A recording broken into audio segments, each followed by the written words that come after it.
Well, good afternoon again, everybody. Thank you all for joining us today. The numbers have slowed down a little bit. So maybe in the interest of time, we'll go ahead and get started. My name is Daniel Thompson, and I am a contractor in the Center for Forecasting and Outbreak Analytics at CDC, supporting the Office of the Director as a Health Communication Specialist. I'm joined today by my colleague Andrew Rainey, who will introduce himself in a minute. But we are very excited to have you all today and to have our panelists today talk about decluttering physically for physical items, as well as some tips for mental decluttering, especially in reference to international service and public health. That's kind of how we're couching everything today, because this is the second part that we have done on international service and public health in the last couple of weeks. So thank you all for joining us today. Um, for those of you in the meeting who are Emory alumni working at CDC, this webinar is brought to you by the CDC Employee Association of Emory Alumni. And we seek to be your connection point from CDC back to Emory, all things Emory. We are housed within the School of Public Health at Emory, but what we try to do is make sure that CDC employees who are Emory alums know what's going on at Emory, can feel connected back to Emory, and can be a resource for you to get connected to Emory if you have a need for resources or just want to be back on campus and support what's going on at Emory. So I am your point of contact. I'll put my email address in the chat, Andrew as well, and we can make sure that you get on the listserv if you are not already. So we have a pretty robust membership from CDC, and if you are a contractor or a CDC Foundation employee, an FTE, a fellow, doesn't matter. If you're affiliated with Emory and CDC, you can be a part of this group. So we hope you'll join us. We are going to have a Q&A at the end. We can do a live Q&A if you want to come off mute at the end, or if you want to put your question in the chat. But please feel free to do that and participate in questions at the end. And so without further ado, I will introduce my colleague, Andrew Rainey, who's doing some big work in wastewater, and just thank you all for being here. So, Andrew? Yeah, thank you, Daniel. Yes, my name is Andrew Rainey. I'm a microbiologist in the National Wastewater Surveillance Lab here at CDC. And it's my honor to bring part two of our two-part series on international service and public health. Part one, which was held a few weeks ago, introduced the idea of international service, what it is, and how one might explore it as a career option. Today, we are happy to welcome Dr. Badenbach, who was in our part one, and also introduced Jenny Albertini, two amazing public health professionals, to share their tips for organizing a physical space, serving in international settings, as well as how to set expectations and beliefs for actually being in country and how to mentally prepare for returning home, in a way to organize your mind for international service. We will start with the presentation from Jenny, who shifted her career after 20 years in international public health service to the health benefits of purposeful, tidy spaces. She's the owner of Decluttered, which offers a full range of services for homes and workplaces to help introduce individuals and businesses, create new habits for sustainable order and organization that translate to increase health, mindfulness, productivity, and joy. She's also the author of a new book by the same name, and we will also put the links to Decluttered, the company, and the book in the chat. And with that, Jenny, the floor is all yours. Great. Thank you so much, Andrew. And hi, everyone. Just let me pull up my slides for a moment. Okay, I hope that looks good for everybody on the screen.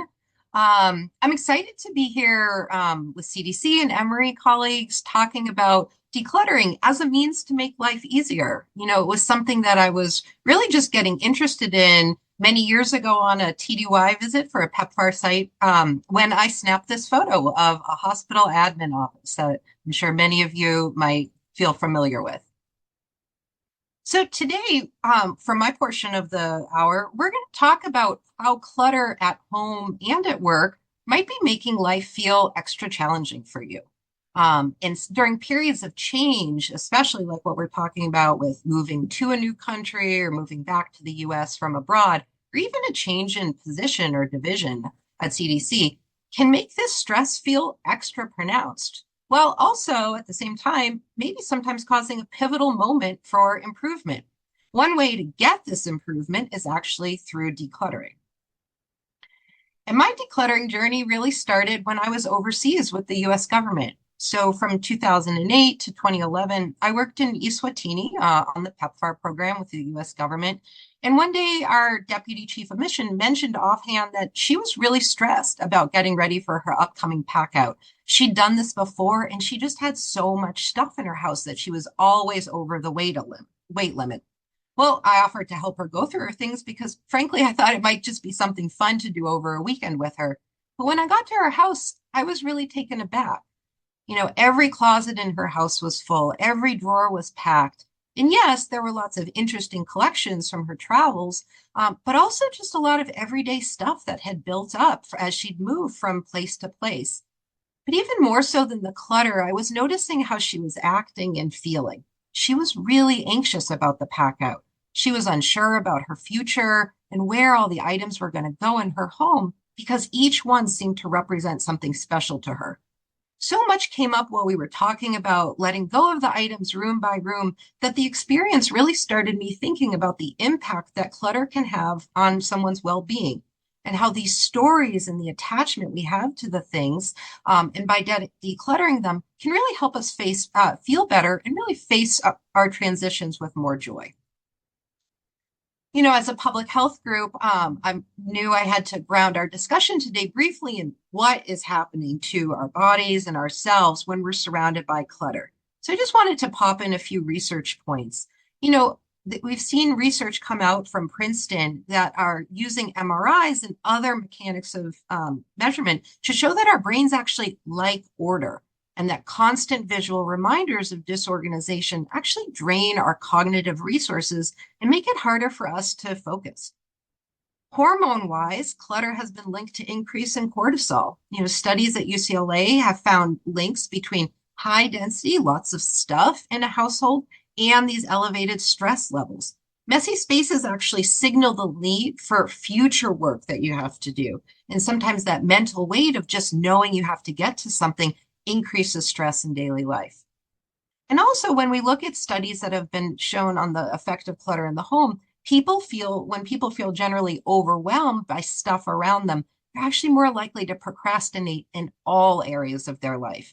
Research shows that clutter can lead to increases in unwanted behaviors and avoidance strategies around procrastination.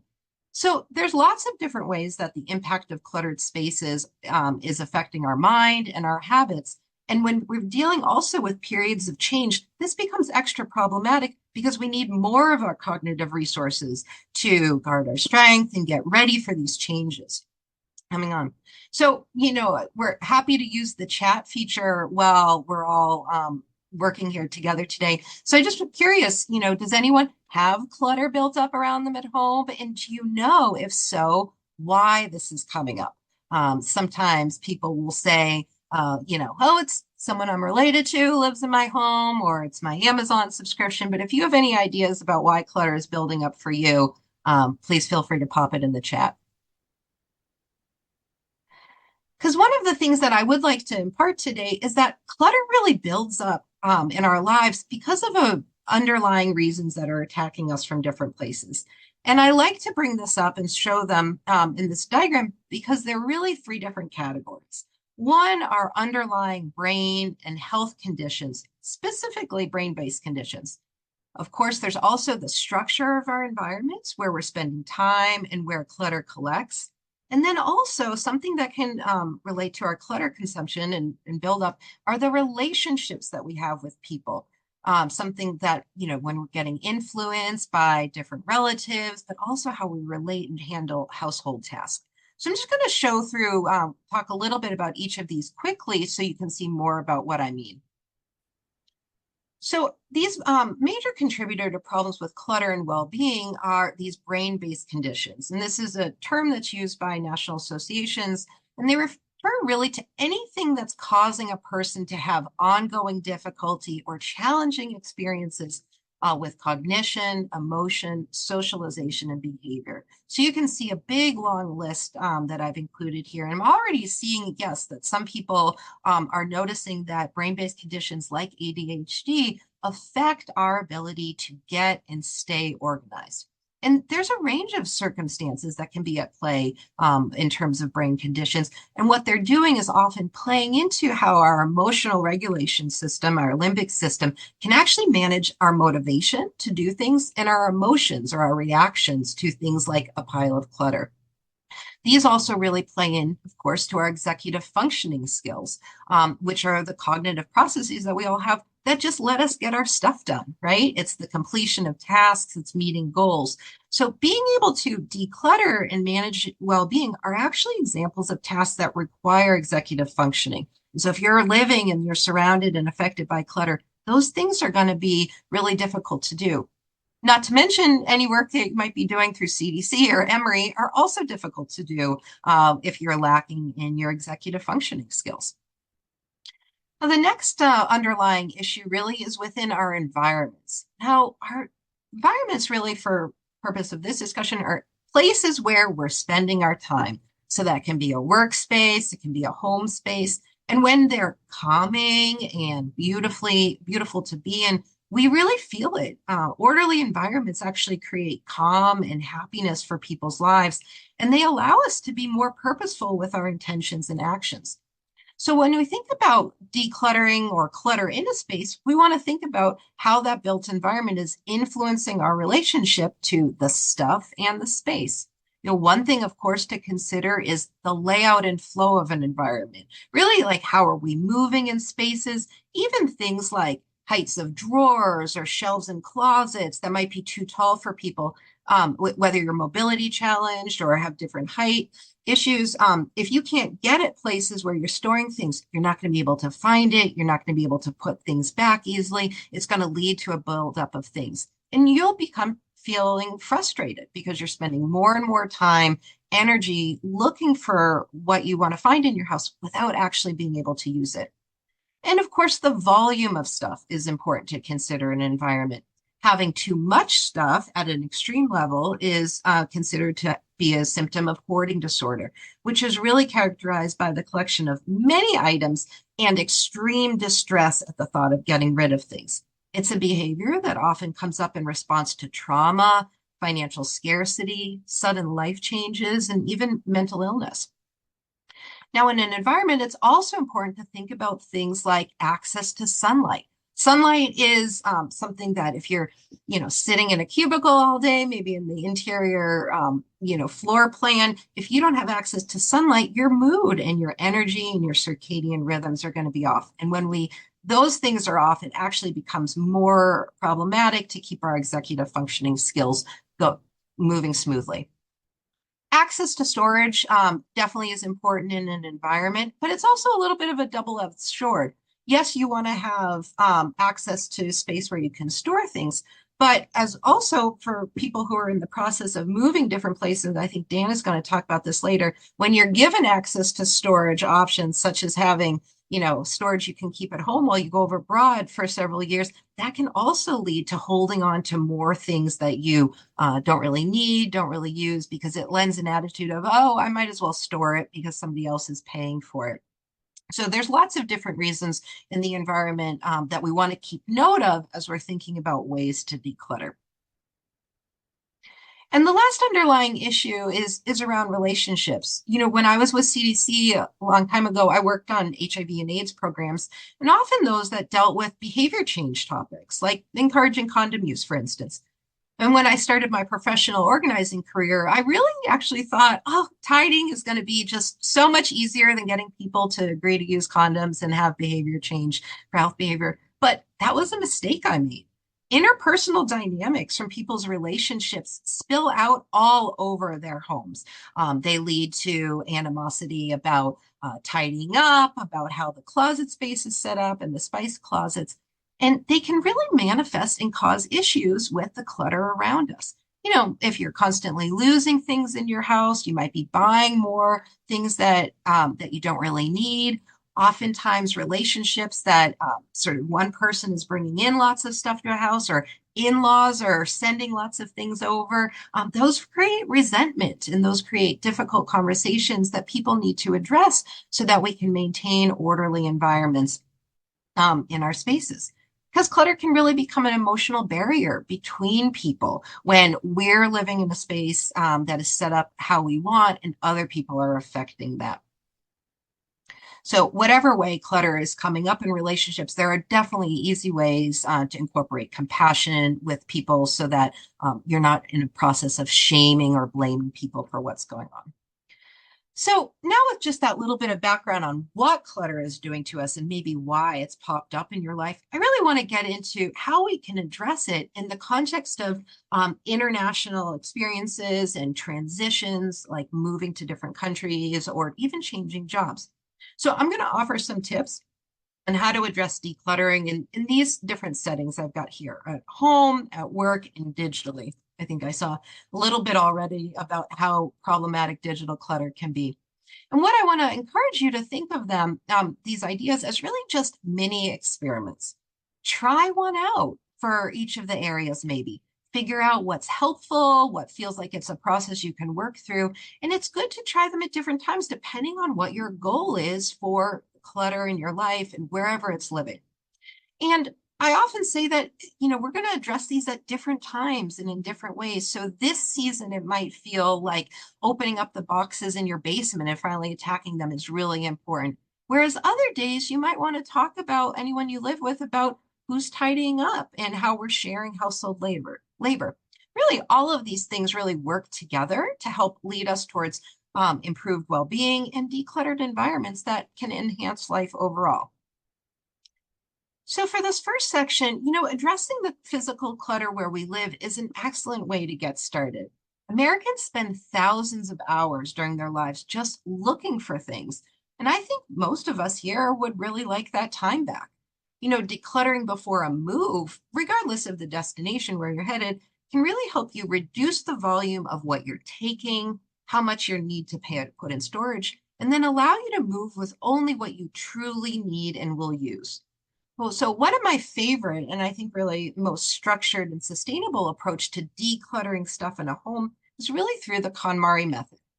So I'd love to see in the chat, has anybody heard of Marie Kondo? Maybe you've read one of her books or seen one of her shows, just sort of help set the context of who's familiar with it. But regardless, for those of you who aren't familiar with Marie Kondo, she's a Japanese woman who 10 years ago this month actually published a book called The Life-Changing Magic of Tidying Up. And she's since become a worldwide decluttering superstar. She created this new way to approach organizing homes called the KonMari method. And people initially associate her method with neatly folded towels and shirts, but it's really about how we make decisions and how we can choose to use joy as our metric for decision making when we plan on that. This is especially important for people to consider now because joy actually helps the body recover from stress and it promotes resilience.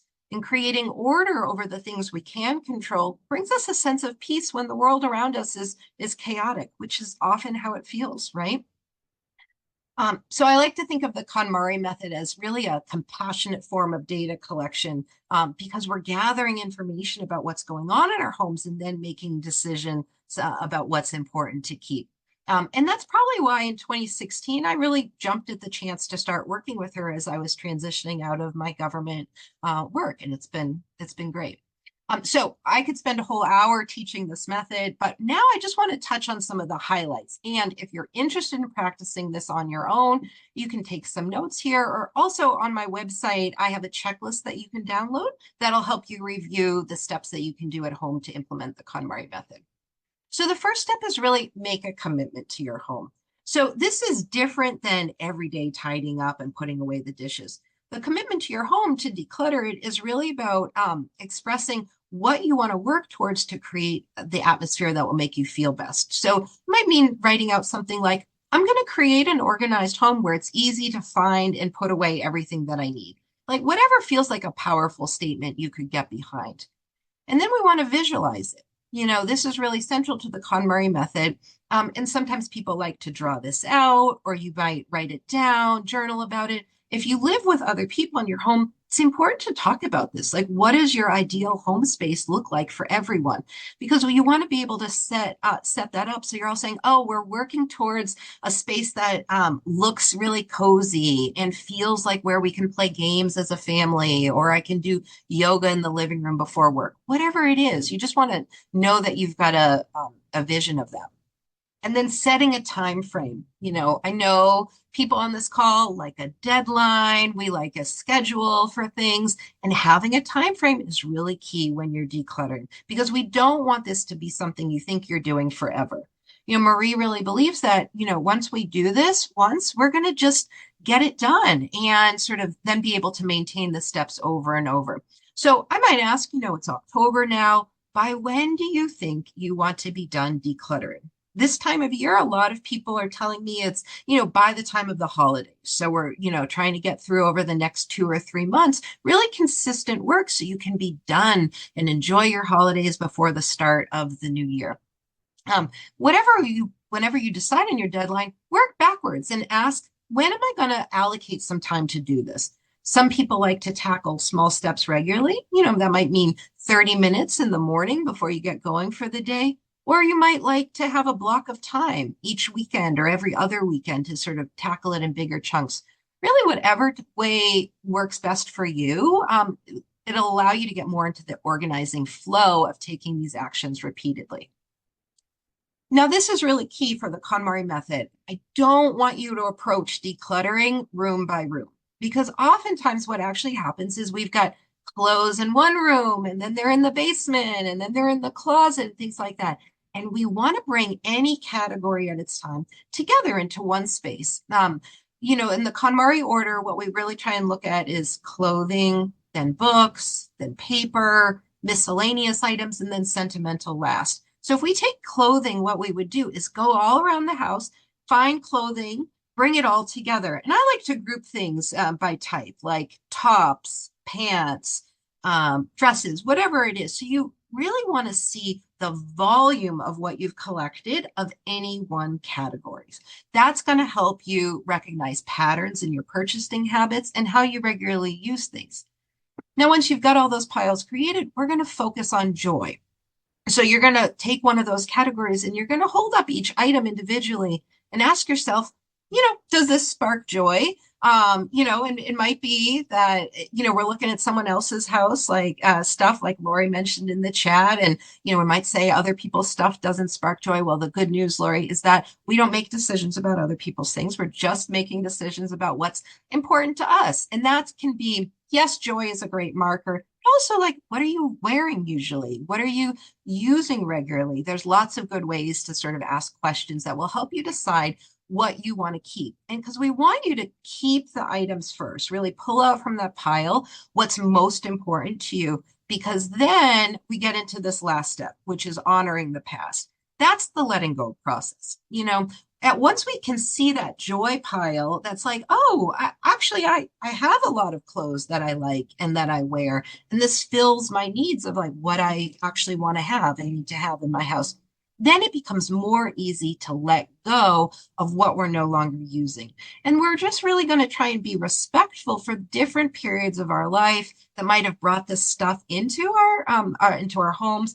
The items that we want to let go really honor the growth you've experienced and how things might have changed. This comes up especially, of course, if you're moving and you're transitioning into different type of work or need to have different types of things you're wearing. So, please consider this as you're letting yourself really grow into this next phase of life.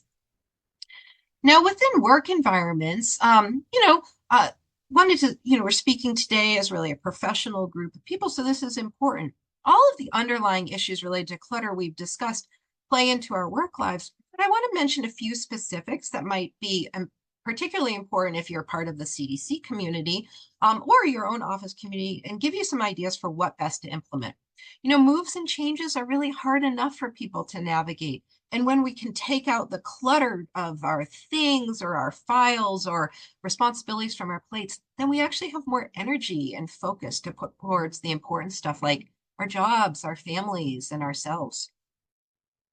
So I think that no matter your position at work, decluttering can be helpful. And if you're a leader or a manager, it can be a really critical behavior to model for others.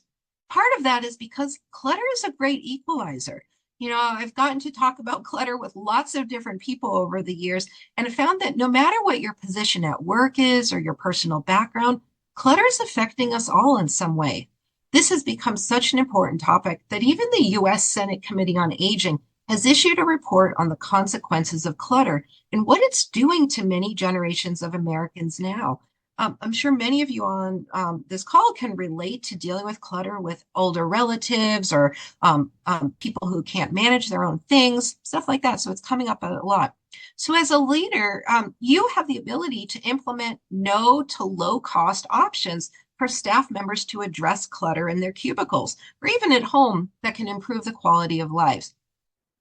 When workplaces create positive impact on employee well-being, this really helps people thrive overall in a community. I mean, this is, Mental Health Awareness Week right now, and there's a lot of studies showing the negative impact of clutter. And so with HR professionals constantly looking for ways to offer different mental health services, I see decluttering as a way that can relate and complement these things.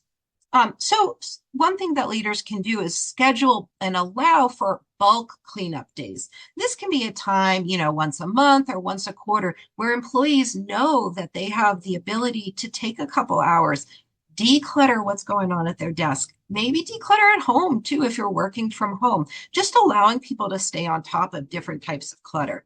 You might also consider something like a seasonal decluttering challenge or accountability group that people can work on together. Just being able to offer this and sanction this as an activity lets please everyone know that it's okay to talk about this. And consider how it can be incorporated, whether it's 30 minutes a week or an hour every so often to work on these processes together. It can really help overall people's feelings. Now, team activities. I really love that there are some activities that you can do on your own in a workplace or with your colleagues. Think about getting a buddy. We call this sort of accountability sessions or body doubling in the productivity space often, but it just means having someone with you while you're working on a complicated task. If you're in person in the office, you could sort of schedule a 1 hour meeting where you're doing this together. You can even do it over Google Meet or Zoom and each work independently on tasks like decluttering stuff around your home or sorting digital files. The key with accountability is always that it becomes regularly scheduled and to sustain the momentum that you're really going to want to do. Now, of course, we want to also, take a look at your physical workspace and make sure to add joy around you. That encourages people to keep using the space and interacting with tools around you. One last thing for work is this idea about professional archives. During my years at CDC and US government, I worked on so many cool projects, and sometimes it felt like they only existed in my computer, or they existed in the event when they happened. But there's a lot of benefit towards setting aside time to really reflect on and take with us these memories of what you're doing. So as you're decluttering your workspace, you might be coming across, flyers or articles that you wrote that you really love doing. And I want to encourage you to think about doing a professional archives project. And this is really taking some time. And again, you can do it as a team, you can do it individually, and pull together all these favorite work trip photos, articles, or anything else you've created and make something out of them.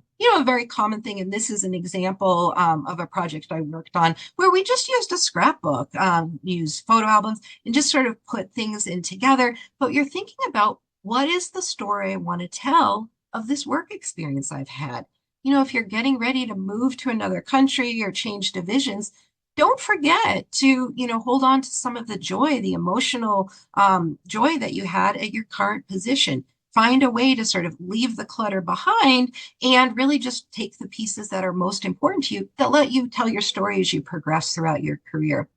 This identification, just like with clothes or other things, of identifying what's important to keep actually makes it easier for you to let go of what isn't as important.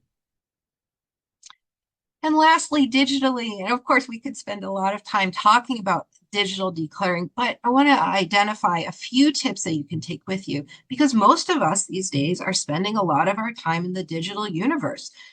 There's desktops, laptops, phones. There's so many options, but basically they're all filled, right? They've got cluttered documents, they've got cluttered screenshots, old photos, things like that.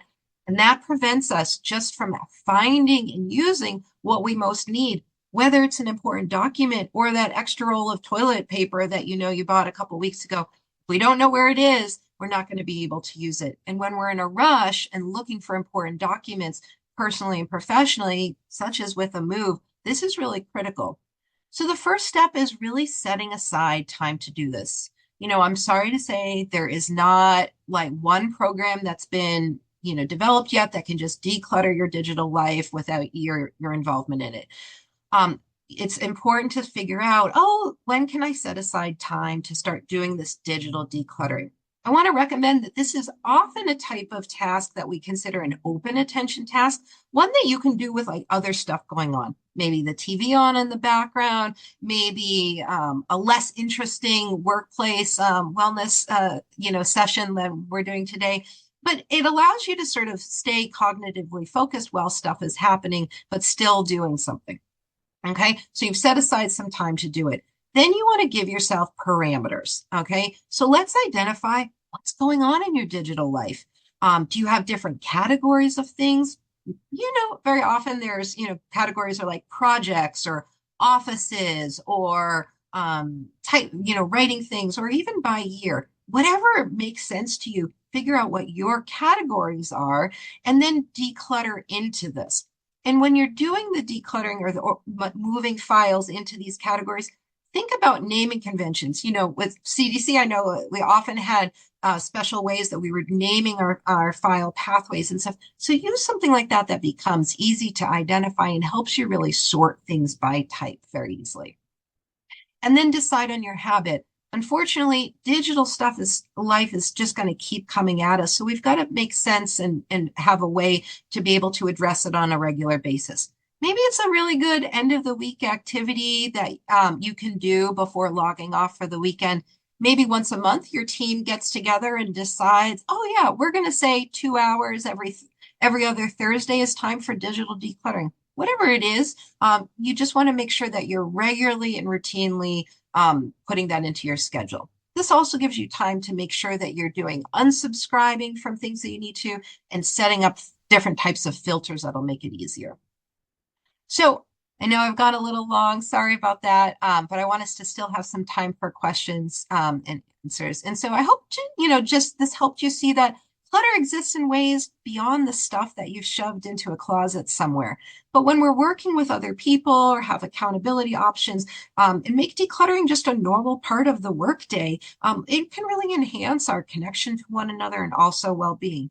This is also the type of thing that you want to set aside time to do. And if possible, do it before those travel plans are set. Do it well before you're moving or switching jobs so that when you get to that point, you're not feeling extra anxious about it. So thanks, everyone. I'm excited to stay on and keep talking with you because I really believe when we eliminate clutter or anything we don't need, use, or value in our environments, we're really setting ourselves up for better success with the things that are important in our lives. Thanks. I'm going to come off of my screen share and just become a participant now. Thanks. Over to you, Dan or All Daniel. right, I will dive in. So I'm Dan Baden. I've been a division director at CDC twice. I've been here 22 years. I was a country director. I have run a program to help prep people before they go overseas, and I currently run a program to help people as they return from overseas posts. So I'm going to split it into two parts, basically talking about the move to post as well as some thoughts for coming back.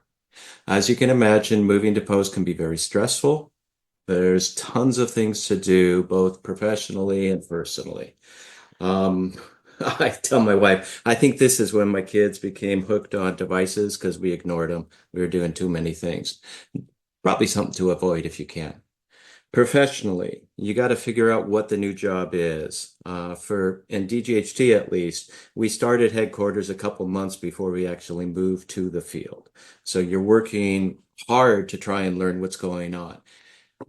I was told I've got 240 hours of required training before I go to post. That's a huge amount of training. So there's those types of things. You have TDYs or, excuse me, temporary duties where you're going to the field to do work, get to meet the people, meet the partners you're working with, all these types of things. That takes time away from your family and from preparing to move overseas. So all those things are taking time from you from actually preparing. On the personal side, you're trying to figure out what should I be taking. It's really hard to know. You at the same time, you have to figure out what do I do with my house? Am I going to sell it? Am I going to rent it out? Am I going to leave it? Is it going to be vacant? Am I going to have someone, a family member, stay in the house? And like Jenny was saying, there are options to have stuff put into storage while you're international. That's kind of a blessing and a burden. It gives you a great opportunity, but if you are renting, what do you leave in the house? What do you take out of the house and put in storage? And then as you come back, if it's in storage, it takes time for things to be brought out of storage. So you're going to be living without them for a while. And I remember my brother, when he went overseas, he had a storage container, and all they would do when they came back on leave is go through the storage container and purge. So if you can follow some of Jenny's plans ahead of time, get rid of the stuff before you go or before you put it in storage, you'll be well ahead. You also have to figure out how your family's going to handle the move, what schools your kids are going to, what medical issues, getting medical clearance for yourselves. All these types of things are stealing your time. Pets. We had a pet that we took with us. Here's a hint for you. Don't bring 13 bags of dog food with you to a humid climate. Mold will get rid of it really quickly. I might be speaking from experience here. But that's an example of the things that you are thinking maybe you should bring with you. So the best advice I can give people is just get information ahead of time. Talk to the country office. Ask what you should definitely bring, what you can get locally. Potentially talk to the person you're replacing. Do it. You're probably going to have to do a temporary duty or a trip there before you move. And that's a great time to just spend an evening going to stores. Look what's available. I found Ben and Jerry's available in one of the grocery stores before I moved to Ghana. It was expensive, but they had it. Not something you're going to bring in your carry-on. You can also check websites. There's two websites I'll mention. One is called Tales from a Small Planet. That's a non-governmental website where people fill out a form saying, what are all the different posts like? So what's it like living in a certain city versus another city? And you'll have years worth of information on that. Post Info to Go, I think someone just posted, is another one that lists things that you can find and things that you'll need to bring and what's safe, and just attitudes about the different posts. So getting information before you go is lovely. And another thing to remember is you can get a lot of things locally. I mean, I mean, I've got great bowls and baskets and that type of thing, but there's a lot of things you can already get. For us, milk was not one. Milk was $30 a gallon. So our choices were drink the motor oil in a box or get powdered milk. I chose the powdered milk. Other people go the other way. Um, you can also get Amazon Prime. This is something most people don't know unless they've been overseas at an embassy. Through the embassy, there's something called the pouch, and you can get deliveries. Amazon Prime isn't overnight, obviously, but it's usually within a week. Another hint, don't order flour. Embassies have this thing about white powders that are floating around in the mail rooms. They don't like that.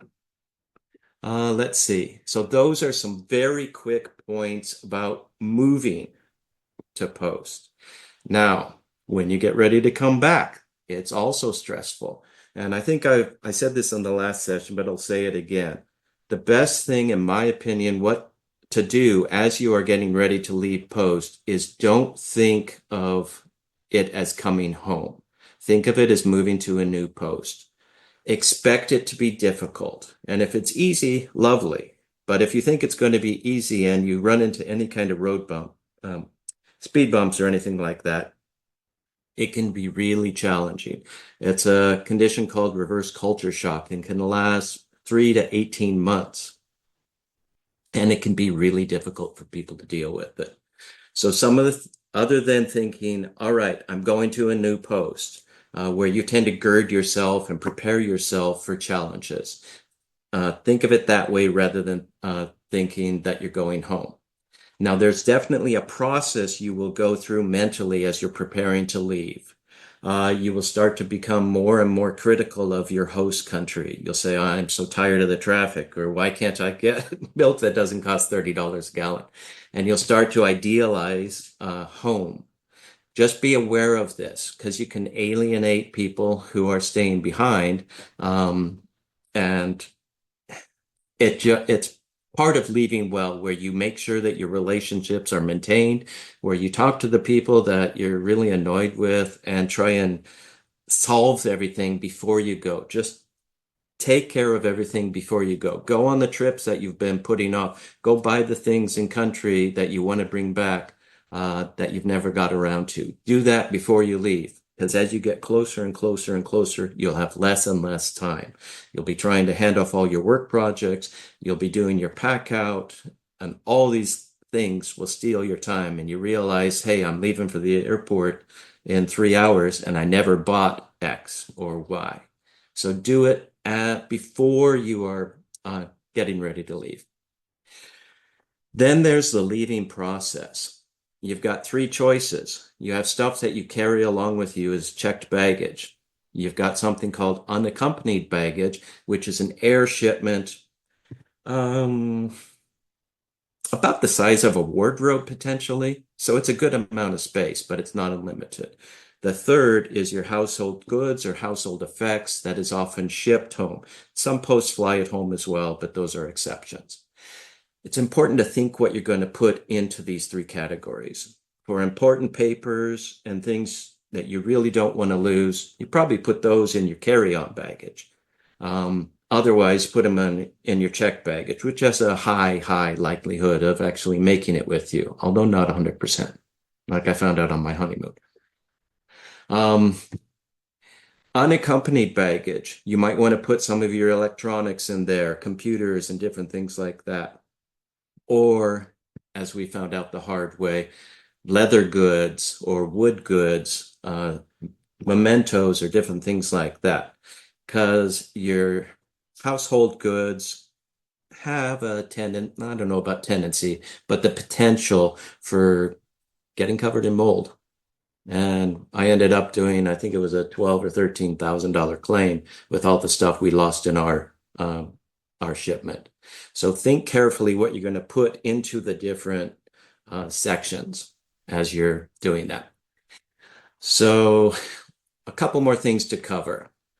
Again, think of this as moving to a new post and expect it to be hard because there's a ton of things to do. You're going to likely have to find a place to live. You're going to potentially have to get your kids into schools. off cycle, which can be more complicated. You've got medical and dental appointments. You may have to get a car. You may have to get a car repaired or serviced. All these types of things at the same time that your family is saying, now that you're back, come do this. Now that you're back, it's your turn to take care of mom and dad. Now that you're back, all these expectations. So all these things are swirling around.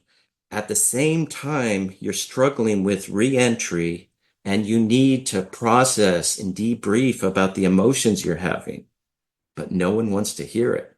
You'll be the center of attention for about 5 minutes. I remember I was getting together with some friends and we were talking, and for some reason the pyramids came up, and I chimed in, oh, yeah, something about, yeah, the stones are bigger than you would think, and being in the tomb, it's just claustrophobic or something along that line. And one of my friends turned to me and goes, Dan, your life is just so much more exciting than mine. I just shut up right there. No one really wants to hear your stories. They want to talk about themselves. So you need to be cognizant of that. So it can be really helpful to find other people who have returned recently and share stories, debrief each other, give a sense of community. That is probably the number one thing you're going to miss when you leave the field. Bowls and bags and things potentially can be replaced, or you may miss them, but it was really hard for me and my family when we got back, just realizing that this intimate community no longer exists. I mean, I know my neighbors and we talk at Halloween and 4th of July, but that's about it. So find a network of people you can share information with and debrief and help support. Build your support network from people who will understand what you're going through. And it's typically not your friends, typically not your family. So that very brief rundown of my thoughts about preparing to go to the field as well as preparing to return from the field. So I'll hand it back over to Daniel, and I don't know if we're doing Q&As now or what. Thank you so much. That was incredibly informative and have left us a few minutes for some Q&A. We've already got some questions in the chat, and I'll just thank you for sharing the tip of decluttering digital by setting a routine time to tackle the email and unsubscribe. What other recommendations can you provide for moving the old email out, Jenny? So one good thing, Daniel, and thanks for this question, Precious, is to think about in terms of batches or years. If you're saying you just want to move the old email out, what about archiving it? Just about every email program these days has an option to just, it's not necessarily gone unless you really want to delete it, but it's saved. I know sometimes, with CDC official emails, you've got to save them for a while, but you can archive it into, all the 2020 emails are moved to the side. You also could set up a filter and do something like, let's say you worked on a program last year that was called Emory Alumni, and the project is done, but there's tons of emails related to it in your inbox. Do a filter for all of those emails and then archive or delete those if you're not using these. Awesome. Thank you so much. And I think Dan was able to respond to Cynthia's questions about archiving, which is awesome. Another question, how do you balance decluttering and not wanting to be wasteful? I think we kind of mentioned this in our prep call, Jenny. Is it more about cleaning out or organizing? Can you sort of talk about the nuance there? Yeah, I'd say that during the decluttering process, and part of why I mentioned those things about it's almost like a self data collection experience. Like you're learning what it is that you've been buying a lot of, what you've been using more or less of. That's really important information to take in, because that, Daniel, is what's going to make you not be wasteful moving forward. So we really can't change how much we have, let's say, in our homes at this moment, but we can make better or different decisions moving forward. And so decluttering is a chance to sort of pull everything together, really take that hard look at what's most useful to you. And yes, you might say, one thing, holiday season is coming up. I've got a lot of clients who say, "Oh, I've collected all these different gifts, and I've got, I've got to remember to give them to people." Well, this is the year to go through your house and gift all those things that you've been meaning to gift to people. Don't buy new things until you've emptied out that container of gifts waiting to go, or used that holiday wrapping paper from last year, whatever it is, before you're buying new. But if you can go through and figure out where are those pockets where you can make changes about how much you're buying and how regularly you're using things, that's a lot better than just sort of letting it exist there and not be useful. Yeah, that's really good information. I know we struggle with clutter in my house, and I'm the one who doesn't, just focuses on the kitchen. If there's clutter in the kitchen, or if there's, stuff on the counter where we prep food, I'm like, it has to go. I can't handle it if I walk in the kitchen in the morning and it's cluttered. So this is really great advice. Any other questions in the chat? Y'all feel free to get those in there. We just have a few more minutes. I did want to ask Dr. Baden a question really quickly. For those returning from international service, what do you see as the biggest challenges they face? I know you probably touched on this a little bit in returning and reacclimating. So first part is what are their biggest challenges that you have seen? So I think professionally, the biggest challenge is what are you going to do next? And that should be a consideration before you actually go to the field. I know in DGHT, we've set up a program to try and deal and help people feel more secure as they're coming back to the country. I know the rest of CDC is exploring ideas for doing that. I don't think any wholesale launch has happened yet. I know that different programs are doing it for themselves. So figuring out what to do next and avoiding having any downtime. That is one. And then, like I said, personally, it can be a difficult process. Even if you have a job lined up and you're doing great, if your family's not doing well, that can trip you up. And you need to think about the entire unit that's returning, as well as the people you may have left behind, whether it's siblings who may be caring for your parents or in-laws, or them yourself. Just trying to navigate those relationships, as well as reintegrating into society. I mean, the country's not the same as when you left. You're not the same as when you left. So those two have to reintegrate and meld again. And you need to give that time. That's great. That's great. Really, really good advice. So we only have a couple of more minutes left. Just want to make sure. Yeah, Andrew, do you have any other questions, or Jenny or Dan, any last kind of thoughts? I don't think I see any other questions in the chat, but just want to kind of have one last call before we wrap up. Oh, there's a question. What is the value of sponsors, unofficial or official? And I think that's directed to Dan. I'll chime in on that. Yeah, sponsors are fabulous. And ideally, you will have a work sponsor, someone in the office who's going to orient you with the partners, with the staff, with the responsibilities of the work. And you also have a social sponsor. Now, they had trouble finding me a social sponsor because it was the summer when we were showing up. Lots of people are on home leave.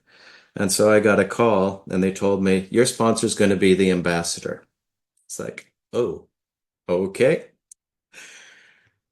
When we got picked up at the airport, the ambassador is standing there as we're collecting our luggage, and they lost one of our bags, so it took forever for us to get our bags. When we finally got that bag, he loads us into the limousine, and with the flags unfurled, he flips the siren, and we're going on the wrong side of traffic. It's a very interesting experience as your first experience in country.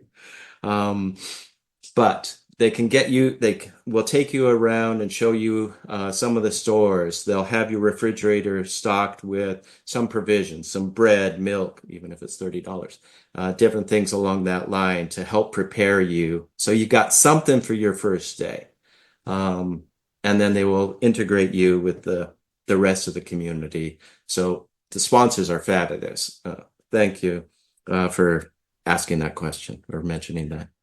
Yeah.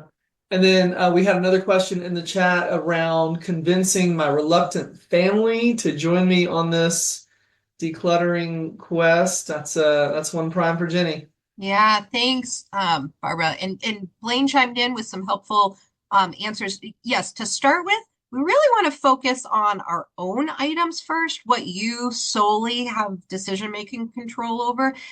That honestly often helps spur other people to get a little bit more interested or at least less hostile to decluttering.